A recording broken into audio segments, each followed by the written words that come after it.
agora. Porque o Guardiola deu uma entrevista, logicamente em tom de brincadeira, falando assim, no famoso Real Madrid pode esperar, né? Real Madrid pode esperar, porque ele virou pro Real Madrid e falou assim, o Real Madrid tem 14, então só falta a gente ganhar 13 agora. Isso é muito mais brincadeira do que qualquer tipo de esperança de fazer uma dinastia de 13 títulos. Eu não acho que ele vai fazer, que isso passe pela cabeça dele. O que você acha? Porque tem rebuild por vir, tem Guardiola para poder continuar fazendo um trabalho, ou não, ou talvez mudar o foco da sua carreira para seleções, igual eu já vi sendo ventilado. O que você acha disso tudo? Me fala aí o que você achou dessa decisão e o que vem pela frente.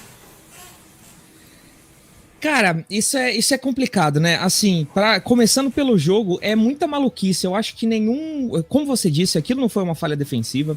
Eu acho que assim, você tomou um gol normal, um gol de Manchester City em um jogo que você seria pressionado e o time rival era favorito, tinha mais argumentos, tinha mais formas de propor o jogo. Você tomar um gol do Manchester City não é um absurdo, não é fora do normal, muito pelo contrário, é o natural, né? É o natural. O Manchester City passar um jogo zerado é o diferente nessa história. Mas é engraçado, eu tive em live aqui durante o jogo, é engraçado como o psicológico tava os caras estavam à flor da pele, né? Principalmente depois da saída do De Bruyne. Você via no começo do primeiro tempo que os caras pareciam mal psicologicamente, assim. Estavam todos com cara de assustado. Nesse próprio lance, né, do erro do Akanji, acho que foi o Akanji ou aqui? Foi o Akanji, né, que rolou pra trás. Foi. Que o Lautaro pega a bola, o Guardiola se joga no chão, numa cena bem parecida com aquela arrancada do Vinícius Júnior na temporada passada, né? Foi a mesma cena que ele se jogou e desabou. E também o gol do Salah contra o Cancelo. E no gol do Salah, exatamente assim, situações... Pô, isso é muito engraçado de ver, mas eu não acho de verdade assim que tenha tido muitos torcedores da Inter de Milão que pensariam que esse jogo acabaria dessa forma que você falou, com eles lamentando as questões ofensivas e não as defensivas, cara. A Inter de Milão, no final das contas, teve as melhores chances do jogo. No plural, as melhores chances do jogo e falhou na finalização contra um time que as suas principais debilidades estavam ali atrás, né? O próprio Akanji, o Ake, que não é a grande solução para nenhuma zaga, por mais que seja uma ótima opção de banco para complementar time. O próprio Ederson, que assim, agora você já sabe o que virou o Twitter e tudo mais, mas o Ederson era um jogador que, durante parte da temporada do Manchester City, principalmente naquele começo mais irregular do time, era questionado pelos próprios torcedores do Manchester City na Inglaterra. Entendeu? E agora virou, pô, meu Deus, o Ederson é o supra-sumo, é o Yashin com o Neuer no auge, né? Mas é complicado. Assim, Nilo, as pessoas têm que entender que, clubismo à parte, o que a gente fala do Guardiola tem um pouco de razão, mas não é desmerecendo a pessoa. É aquela história assim, cara, você ser o segundo melhor de alguma coisa que você faz de qualquer área de profissão é um negócio demais, cara. É um negócio demais, cara. Entendeu? Se a gente chega aqui e fala assim, nossa, a live dos Radiantes é a segunda live no mundo nesse momento, em todas as plataformas, com mais pessoas assistindo. Eu vou estar triste? Eu não vou estar triste. Eu vou estar desmerecendo? Eu não vou estar desmerecendo. Eu acho que, assim, por números e por fatos, o Klopp acabou fazendo mais com menos do que o Guardiola. O Klopp montou um time com jogadores que a grande maioria deles vieram ou como refugos, ou como promessas, transformou jogadores em grandes jogadores, não teve o mesmo respaldo financeiro do Guardiola, mas assim, é inegável que o Guardiola faz. Se você colocasse outro técnico com o mesmo dinheiro do Manchester City, como tiveram outros antes, por exemplo, eles não iam entregar a regularidade que o Manchester City entrega numa Premier League, por exemplo. Ele tem os méritos dele. E você chegar aqui e falar que acha que o Klopp faz melhor e que poderia ter feito melhor se tivesse o mesmo respaldo que tudo mais, é discussão, mas não é demérito, cara. Você ser pior que Jürgen Klopp em alguma coisa não é demérito, é natural. É a norma. Esse ponto que tem que passar, que a gente tem que deixar claro. Só para terminar aqui, um detalhezinho mais, que é o seguinte. Eu nunca vi uma conexão torcida técnico do lado do Guardiola e Manchester City, como você tem com o Klopp e o Liverpool, por exemplo.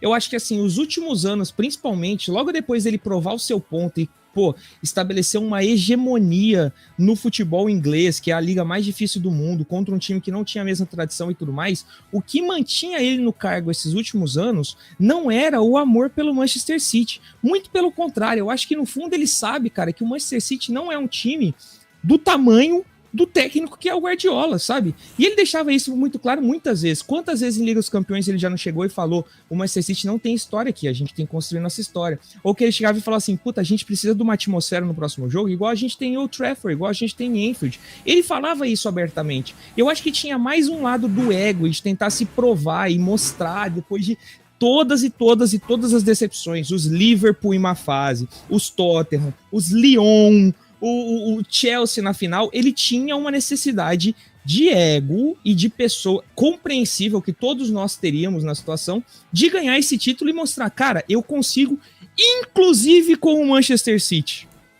Você entende? Exato. Mas eu não consigo ver, cara, essa chama da paixão mantendo o Guardiola por muito tempo agora no Manchester City. Eu acho muito mais imaginável aparecer um novo desafio para ele. A minha opinião é, inclusive, bem específica. Eu não vou ficar aqui usando generalidades. Eu acho que é o seguinte: o Guardiola já teve aquele sentimento, já falou algumas vezes que ele poderia sair no final de 2024. Se o Barcelona não tem um bom ano com o Xavi nessa temporada, eu consigo imaginar o Guardiola voltando pro Barcelona na temporada que vem. Será? Cara, eu tô mais pra ele... não sei. Ele é muito... Ele gosta muito do dia a dia, mas eu consigo ver ele indo pra uma seleção, assim. O Brasil tá pipocando, não vai ser o Brasil vai fechar um ciclo agora pra próxima Copa. Mas, cara, eu consigo perceber. Ao mesmo tempo, sei lá, bicho. A minha vontade é que esse ciclo acabe. Porque eu sei que os times vivem de ciclos.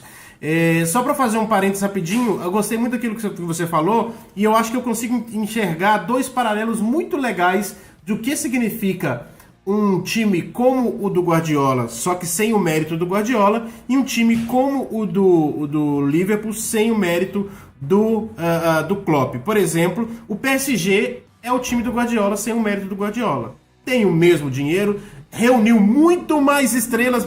Bicho, tinha simplesmente Mbappé, Messi e Neymar no time, cara. Não tem como. Ó, tô passando o MotoGP aqui. Não tem como. O PSG é o City sem o Guardiola, basicamente. E talvez, apesar que o trabalho ainda está em andamento, pode alcançar grandes feitos, mas o Arsenal é o Liverpool sem o Klopp.